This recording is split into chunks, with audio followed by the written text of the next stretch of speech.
yang kita rafakkan kehadrat Allah Subhanahu wa taala. Allah ya Rahman ya Rahim, yang Maha Pemurah, yang Maha Penyayang. Allah dengan kemurahannya Allah berikan segala-gala yang kita perlu, yang kita mahu tanpa kita minta. Banyak yang kita dapat hari ini walaupun kita tidak minta. Mungkin dulu kita doakan adalah dalam 10 perkara, dan kebanyakannya yang kita minta itu Allah dah beri pada waktu yang tepat, pada masa yang tepat, pada keadaan yang sesuai. Tetapi di sana masih banyak perkara yang kita tak minta dengan Allah, tapi Allah beri. Allahu Akbar. Kita tak minta pun dengan Allah untuk contohnya boleh bernafas, untuk kita boleh melihat, untuk boleh terus mendengar, boleh terus berkata-kata. Kadang-kadang kita tak minta sesuatu yang paling penting dalam hidup kita, tapi Allah tetap beri. Antaranya adalah hidayah daripada Allah, petunjuk, taufik, iaitu kemampuan untuk mengikut hidayah. Ada banyak perkara yang jauh lebih penting daripada apa yang kita nampak, apa yang kita nak. Tetapi Allah tetap beri sebab itulah yang kita perlukan. Sehinggalah di padang mahsyar kelak baru kita tahu, inilah yang paling aku perlu. Sebab itu Allah beri, iaitu pahala sabar. Kerana itu Allah kirimkan kepada kita ujian demi ujian. Allahu Akbar. Masya Allah.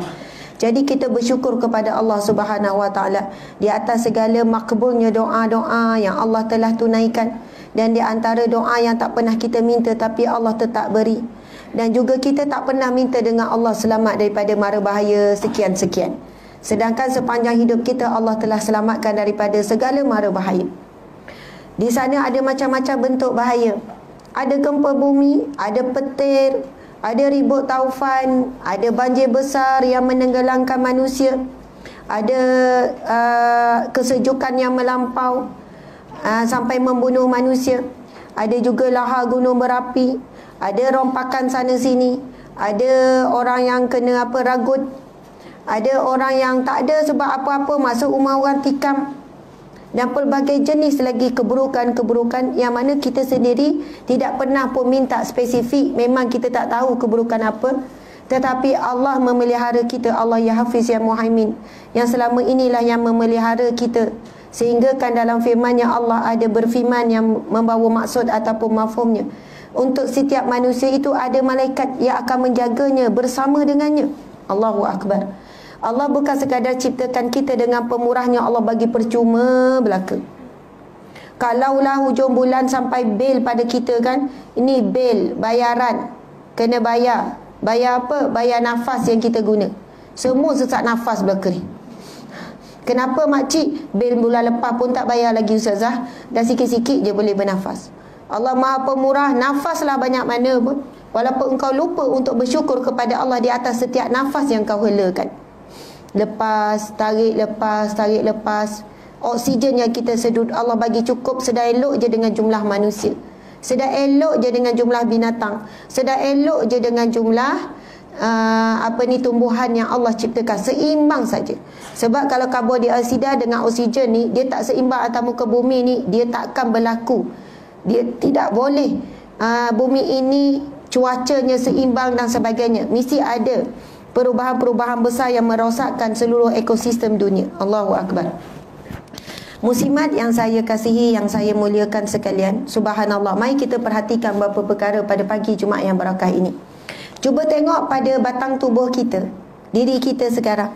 Ada tanda-tanda kebesaran, kehebatan Allah yang kita sendiri tidak mampu nak rungkai. Bahkan saintis sampai hari ini pun, walaupun yang saintis itu, pengkaji sains tu, yang etis sekalipun tak percaya kewujudan Tuhan, mereka sendiri pun tidak boleh menjawab. Mereka sendiri pun tak boleh fikir, tetapi mereka tetap menafikan kewujudan Tuhan. Mereka kata manusia ini adalah alami sahaja dan sebagainya. Dan dunia ini ditadbir, diuruskan oleh manusia. Segala rezeki, usaha semua bergantung pada manusia. Allahu Akbar. Okey. Cuba kita lihat mata kita yang boleh melihat dan menangkap pelbagai jenis warna. Mata kita ini ada air, Masya Allah. Air tu Allah bagi cukup saja. Kalau kurang, kering, sakit mata kita. Kalau terlebih, mengalir je air mata. Orang kata kenapa menangis tu? Tak, air lebih. mengalir, duduk lap-lap. Tapi sedang elok tak tumpah. Walaupun kita duduk menungging macam ni, air tu tak tumpah. Sedang elok cukup-cukup saja Allah beri untuk mata kita. Bukan mata kita, berjuta-juta, berbilion-bilion, bertrilion-trilion. Allah mengawalnya dalam satu saat untuk setiap manusia. Allahu Akbar. Cuba kita lihat pula gigi kita. Semua ada gigi lagi tak? Yang palsu ke, yang apa ke? Gigi kita kan tak panjang-panjang, setakat itu saja. Betul tak? Bayangkan kalau gigi tu macam rambut ataupun kuku. Oh, memang kena potong selalu. Terlebih kan terlebih daripada mulut. Sedang elok je Allah tetapkan daripada pendek tu kan, kecil sampai tu dia akan berhenti.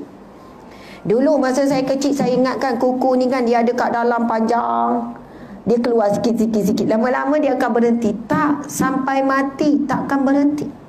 Dan kerana hebatnya Allah ciptakan kuku ni, dia tak adalah benda keras kita boleh lipat-lipat. Daripada mana? Sampai tak henti-henti. Yang keluar tu keras, bukan lembut. Daripada jari yang lembut. Allahu Akbar. Rambut dulu saya ingat macam mana, ada berkumpal banyak dalam kepala. Dia keluar, tarik macam tali kita tarik kan. Masya Allah. Tali, kalaulah tali tu halus sikit je bergumpal, memang berselirat. Betul tak? Tali kalau banyak-banyak, kalau bergumpal lah tali tu berselirat. Itu taklah sehalus rambut. Bayangkan rambut kita yang sangat halus, duduk atas kepala tak berselirat. Ke ada orang ni teguk ni selirat ni. Kalau selirat pun tak ada, letak minyak apa boleh sikat lah akhirnya. Yang kita dah biar berkepam tu kan, tadi tak sempat nak sikat, berkepam sampai balik nanti pun nanti boleh sikat elok. Allahu Akbar. Hebatnya macam mana rambut tu dia jadi tak bersimpul walaupun panjang. Masya Allah. Allahu Akbar. Kalau tali lah, kalau benang bersimpul, ibu-ibu buat apa? Gigih ke nak buka? Tak ada, beli yang lain lah. Tak pun potong lah kalau dah bersimpul tu. 1-2 simpul pun kita dah tak sabar dah. Payahnya nak buka. Rambut kita tak bersimpul. Masya Allah. Allahu Akbar. Dan tumbuh tanpa henti. Kalau kita tengok air liur kita ni kan, semua ada air liur. Adakah orang terlebih? Melelen apa tu dah terlebih air liur.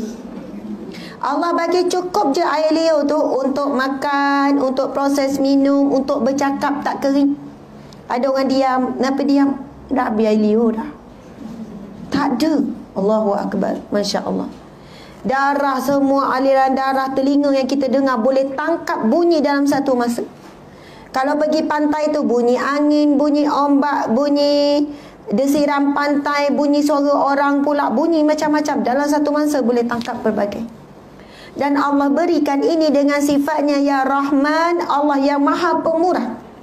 Sebab itu kita bila sebut Bismillahirrahmanirrahim, biasanya bila kita nak mulakan pekerjaan, kita mulakan dengan nama Bismillahirrahmanirrahim. Sebab apa?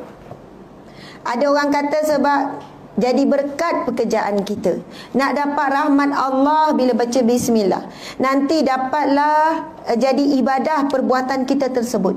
Nampak tak, selama ini kita baca Bismillahirrahmanirrahim, kita mengharapkan sesuatu daripada Allah.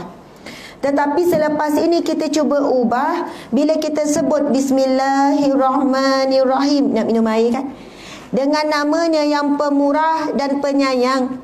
Sebab Allah Maha Pemurah, Maha Penyayang, kita dapat minum. Jadi sebut Bismillahirrahmanirrahim dengan rasa syukur. Bukan sebab mengharap. Mengharap itu perlu, memang kita harap tu. Bila kita minum nanti selamat air, bawa kita baca Bismillahirrahmanirrahim, kita akan dijaga oleh Allah. Rasa selamat nak bawa kereta. Betul. Itu adalah permintaan ataupun harapan, kehendak kita dengan Allah. Tetapi kalaulah kita boleh baca Bismillahirrahmanirrahim dengan rasa kehambaan, rasa syukur seorang hamba, itu jauh lebih baik. Sebab Allah sebut, la in syakartum la azidannakum. Sekiranya kamu bersyukur, pasti aku akan tambah nikmatku ke atasmu. Bila kita nak minum air, Bismillahirrahmanirrahim, dengan namamu ya Allah, kerana Engkau yang Maha Pemurah dan Engkau Maha Penyayang, Engkau berikan aku rizki minum air ni ya Allah. Apabila air itu barakah, air itu kita minum dengan rasa syukur, air itu akan beri kebaikan untuk kita, akan berikan kesihatan untuk kita. Subhanallah. Ada orang susah, dia dapat rezeki bukanlah banyak. Orang susah, orang miskin cukup makan saja, tetapi semuanya dengan rasa syukur dia terima dengan Allah. Jadi Allah beri dia rasa cukup. Rasa cukup itulah kebahagiaan ataupun ketenangan yang kuat. Tetapi ada orang kaya, dia diberi rezeki yang banyak, tetapi sebab dia terima rezeki itu bukan dengan rasa syukur kepada Allah. Bukannya dia nampak Allah yang beri, tetapi dia rasa atas usaha dia. Itu adalah satu sifat yang namanya ketuanan ataupun ketuhanan dalam diri manusia. Saya sebut lagi sekali. Satu sifat ketuanan ataupun ketuhanan dalam diri manusia adalah tidak merasakan apa yang dia miliki adalah datangnya semata-mata daripada Allah, 100% daripada Allah. Tapi apabila dia merasakan ini adalah hasil usaha keras aku, kalau tak usaha tak dapat. Di luar sana ada orang usaha lebih keras daripada dia tapi tak dapat. Ada di luar sana orang yang kurang usaha tapi Allah berikan rezeki daripada sumber yang tak disangka-sangka. Allahu Akbar. Sebab apa? Orang yang merasakan dirinya lah atas usaha dia lah. Sifat ketuanan apa? Dia rasa dialah yang memiliki, dialah tuan segala yang dia milik. Sifat ketuhanan apa? Dia rasa dialah yang menentukan rezekinya. Bila dia usaha lebih, dia dapat lebih. Memang betul dari sudut teorinya memang begitulah, usaha lebih dapat lebih. Tetapi perlu merasakan menerima lebih hasil usaha yang lebih itu adalah dengan sifat syukur seorang hamba. Allahu Akbar. Sebab itu orang yang diberikan rezeki oleh Allah dan dia menerima dengan kurang rasa syukur, umpama seperti minum air laut. Banyak, air laut banyak, minum tapi makin dahaga, makin dahaga, makin dahaga. Bukannya dengan nikmat yang Allah beri yang melimpah ruah kepadanya, membangunkan dia pada waktu malam, menambahkan zikrullah, menambahkan baca Al-Quran, tapi makin jauh dia dengan Allah. Dan dia jadi lagi tamak, haloba, dia dengki dengan orang yang lebih baik daripada dia. Dan hidup dia hanya fikir untuk tambah lagi, tambah lagi, tambah lagi. Akhirnya dia menjadi orang yang kehausan dunia yang tidak pernah hilang dahaga. Tetapi ada orang Bismillahirrahmanirrahim, air kosong je, makan nasi ikan kering saja, tapi dengan rasa syukur kerana Engkau lah yang Maha Pemurah dan yang Maha Penyayang. Kau berikan aku minum air kosong, berikan makan dengan rasa syukur. Hidupnya Allah berikan nikmat apa? Qanaah, iaitu cukup apa yang ada. Orang yang ada sifat qanaah, cukup apa yang ada, Masya Allah, apa yang akan berlaku? Dia tengok rumah orang besar pun dia tak rasa apa-apa. Dia tengok kereta orang besar pun dia tak rasa apa-apa. Dia tengok orang berjalan sana pakai apa-apa, dia tak rasa apa-apa. Subhanallah, dia tak rasa dengki, iri hati atau apa pun. Sebab apa? Allah dah beri dia nikmat, rasa cukup dah apa yang ada. Sekarang fikir apakah bekalan persiapan untuk akhirat. Tapi janganlah pula kita tengok orang yang berusaha beli itu, beli ni, kita kata oh itu minum air laut tu. InsyaAllah. Sebab apa? Ibu-ibu dah lepas dah. Semua dah ada dah. Memang senang nak cakap ketika dah ada semua. Ustazah, saya Alhamdulillah, saya qanaah je Ustazah. Makcik umur berapa? 60. Dah selesai dah semua. Dah hutang tak ada, rumah okey. Memanglah mudah ketika semua ada untuk qanaah. Qanaah ini sangat susah apabila dalam keadaan kita serba kurang tapi nak ada sifat qanaah.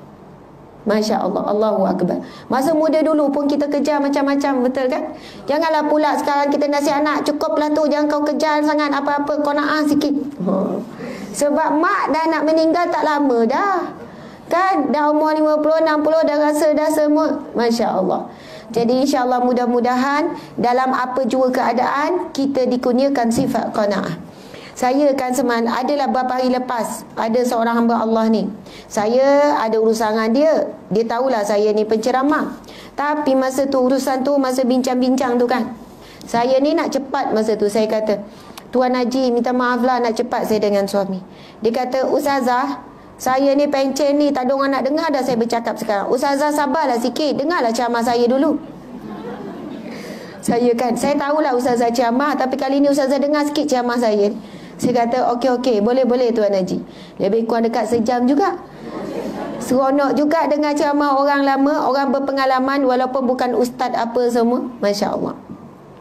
Dia kata, kita ni kan memang mudah nak sebut pasal ujian orang itu, ujian kita, ujian ni. Ramai orang dia bercakap tentang ujian ketika dia tidak diuji dengan ujian tersebut. Contoh begini dia kata. Contoh ustaz-ustaz dia kata, cerita pasal ujian kuasa. Sebut pasal orang yang berkuasa ni, bila dapat kuasa tidak amanah. Contoh, bila dapat kuasa salah guna kuasa. Dia kata memang mudah nak sebut macam tu, tetapi dia tidak diuji dengan kuasa. Dia sebut gitulah. Sebab dia dulu kerjanya memang peringkat orang atas, orang tinggi, jusa-jusa, dia pencen jusa. Dia kata pada saya tu, saya diberikan kuasa, kalau saya nak dikaya, saya boleh jadi kaya. Orang kaya, orang cari untuk projek itu, projek ini, macam-macam projek. Dan memang teruji sungguh. Bagaimana kalau saya tak amanah kuasa yang ada pada tangan saya tu, untuk saya boleh jadi jutawan pun boleh. Dan saya memang teruji dengan kuasa yang diberikan.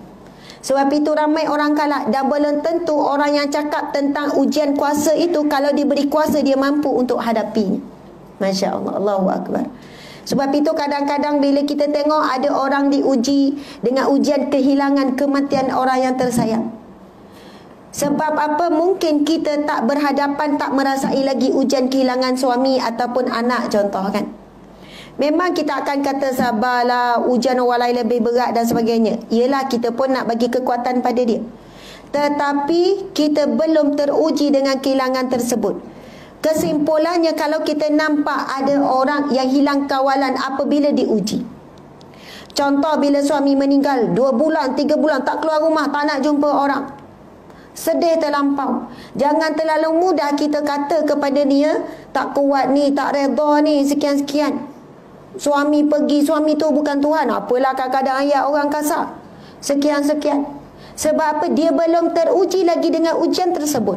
Cukuplah kalau kita kata sabar, redha, saya doakan awak kuat, Allah nak naikkan awak darjat, Allah nak berikan sesuatu yang baik, insya-Allah nanti jumpa balik di syurga, insya-Allah, alhamdulillah kita hidup lagi, boleh doakan untuk suami. Kadang orang tanya, kenapalah Allah tak ambil saya dulu? Sebab kalau kita mati dulu, belum jamin suami doakan kita. Kau lepas meninggal sebulan 2 bulan dah dapat isi baru, dah lupa dah. Mula-mula sedih tu setiap 5 waktu doa. Makin lama makin kurang sedih, tinggal pula duit banyak. Tinggal lagi duit banyak. Dia dah seronok apa semua, kan? Dah jadi selang sehari pula, selang 2 hari pula, dapat isi baru pula. Jadi bila suami yang meninggal dulu, puan saya kata, alhamdulillah, puan boleh berterusan doa untuk suami. Dan kita berterusan boleh beramal soleh lagi. Sebab memang hidup ini hanya 3 hari je. Hidup dah berapa lama dah? 40 tahun, 50 tahun, 60 tahun, beratus ribu hari dah kan.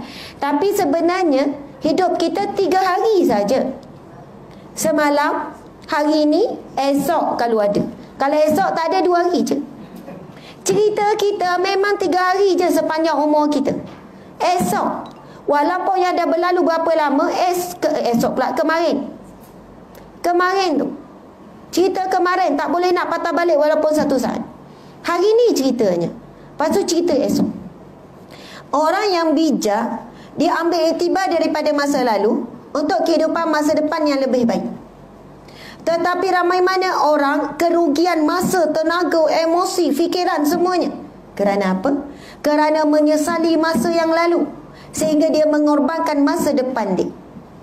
Dia bawalah kesedihan, kelukaan, kekecewaan.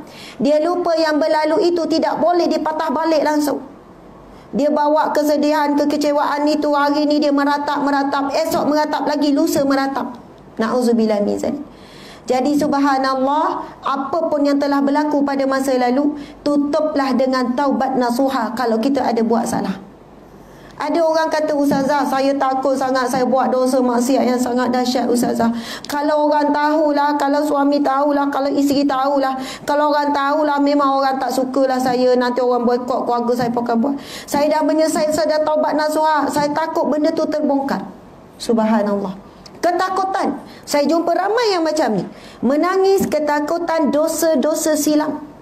bimbang sekian-sekian, takut sekian-sekian.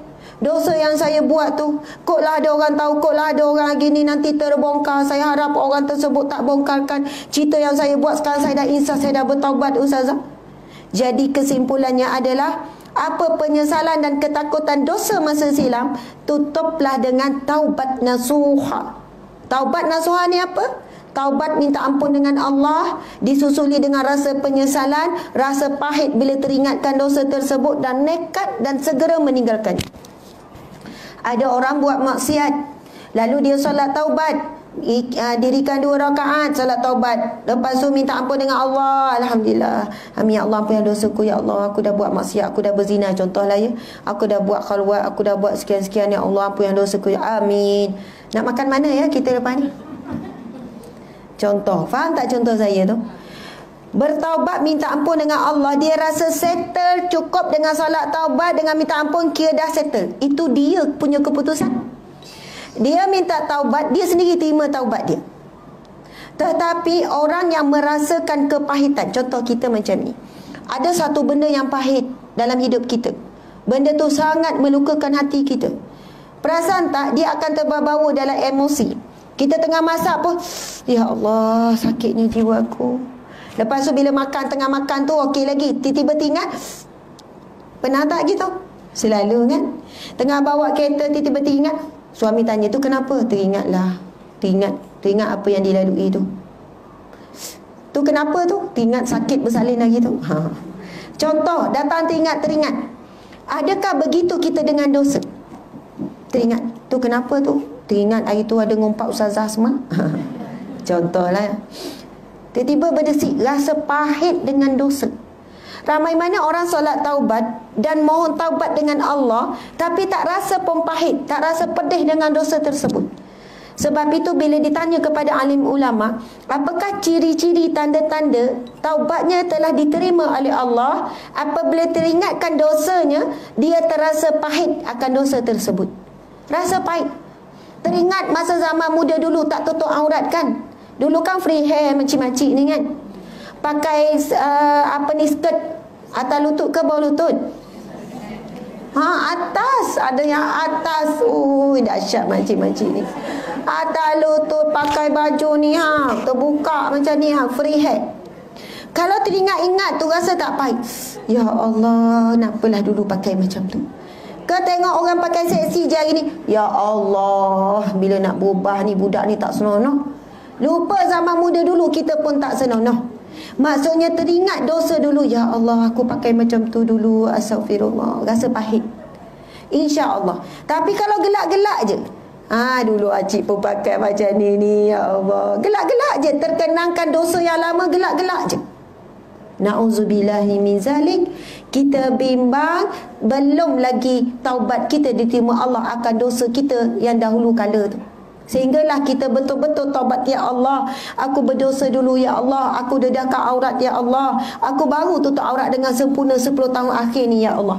Yang selama ni aku tak pernah pakai stoken ya Allah, contohlah. Dan pencen ni baru belajar pakai stoken ya Allah. Contoh, yang selama ni 20 tahun, 30 tahun aku tak pernah tutup aurat kakiku ya Allah, mohon taubat ya Allah. Ni tak ada, dah pakai stoken baru 2 minggu, duk sibuk tengok kaki orang. Tu ijik masjid tu bila nak pakai stoken? Baru je pakai. Bukan dia pakai dengan rasa keinsafan, dengan rasa kedekatan dengan Allah, tetapi mencari-cari aib orang lain, cela orang lain. Na'udzubillah min zalik. Sebab itu bila kita melihat aib diri kita, kita tak sempat sebenarnya nak lihat aib orang lain. Siapa yang mengenangkan dosa sendiri, dia tak sempat sebenarnya nak tengok dosa orang lain, tak sempat. Terlampau banyak dosa kita untuk kita minta taubat dengan Allah, minta ampun dengan Allah Subhanahu wa ta'ala. Nabi Isa alaihi salam pernah ditanya, siapakah yang mendidikmu wahai Isa alaihi salam? Nabi Isa menjawab, tidak ada siapa yang mendidikku, tetapi di antara pendidikan yang aku dapat daripada Allah ialah apabila aku bergaul dengan manusia, lalu aku melihat kebodohan manusia, dan aku tahu bodoh itu adalah kekurangan, maka aku belajar dan aku tinggalkan kebodohan tersebut. Allahu Akbar. Tapi hari ini ramai orang melihat kebodohan manusia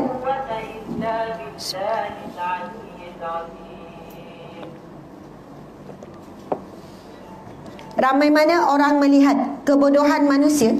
Sebelum tu kan baca Bismillahirrahmanirrahim, lepas tu minum air kan, dengan rasa syukur, ya Allah, dengan rasa nak barakah betul, lepas tu nak rasa syukur dapat minum air. Bila kita dah telan tu, kita rasa macam nikmat tu. Sebab apa? Allah dah janji, kalau kamu bersyukur pasti aku akan tambah nikmat. Mungkin daripada air ni kita tak tahu apa yang Allah berikan. Mungkin kesembuhan penyakit, mungkin air ni bagi tenaga lebih baik daripada suplemen. Mungkin air ini menyejukkan badan kita yang tengah panas, tengah marah, tengah sedih. Macam-macam nikmat yang Allah beri daripada air. Sebab itu bila kita dapat sesuatu, buat sesuatu, Bismillahirrahmanirrahim, potong sayur, syukurnya, ya Allah, Engkau berikan aku rezeki sayur, boleh potong sayur, lepas ni nak masak. Bukan hanya sebab nak dapat barakah, insya-Allah hidup kita akan lebih bahagia. Nak start kereta, Bismillahirrahmanirrahim, syukur ya Allah Engkau berikan aku kereta yang baik, dan selama ni selamat pergi mana-mana, Masya Allah. Dan selepas itu barakah yang lain semua pun dapat. InsyaAllah kita doakan Encik Novi sihat dan kuat semula ya. Saya tengok Encik Novi kat belakang tu kan, rasa tu sedih sebab subhanallah. Doakanlah kekuatan untuk Encik Novi kita. Dan lebih kurang 2 minggu dah demam ya. 2 minggu demam, tak kebal, demam, tak demam, subhanallah. Encik Novi umur berapa ya? 73. Masya Allah, 73. Cik Novi ni kita kenal lah kan, jemaah sini memang kenal. Mungkin ada orang daripada jauh tak kenal, dan orang live pun tak kenal. Nanti kita panggil Cik Novi ni datang dekat live sekejap ni. Seorang wanita yang sangat kuat, hebat, jemaah ketua muslimat dekat sini lah kan. Handle kuliah, handle program, handle ini. Orangnya kecil molek saja, tapi kehidupannya subhanallah. Kalau saya selalu borak dengan Cik Novi, seolahnya ditangguh oleh Allah Subhanahu Wa Taala. Di tempat tinggalnya, makan minumnya, orang beri, orang subhanallah, macam-macam lah. Bila kita dekat, kita kenal, kita tahulah ceritanya kan. Subhanallah, alhamdulillah. Sentiasa dimurahkan Allah rizkinya, kerana sentiasa memberi, jadi asbab rizki orang lain. Kemudian yang saya macam saya datang surau ni, walaupun kecil kan, jarang jumpa surau yang cantik dan menghijau macam ni. Maksudnya pokok-pokok tu kan, maksudnya ditrim, dijaga, selalu disiram, selalu dibaja. Antara yang jaganya Cik Novi kan. Cik Novi kata, saya jaga pokok ni macam jaga pokok kat rumah, macam jaga pokok sendiri. Surau ni rumah Allah ni, Masya Allah. Kan hadis Nabi SAW, barang siapa yang membangunkan rumah Allah, Allah akan bangunkan istana di syurga Allah. Sama ada mendirikan rumah Allah dalam bentuk kita bagi sumbangan harta, ataupun menjaga rumah Allah, kebersihan, keindahan, ketenangan, membangunkan rumah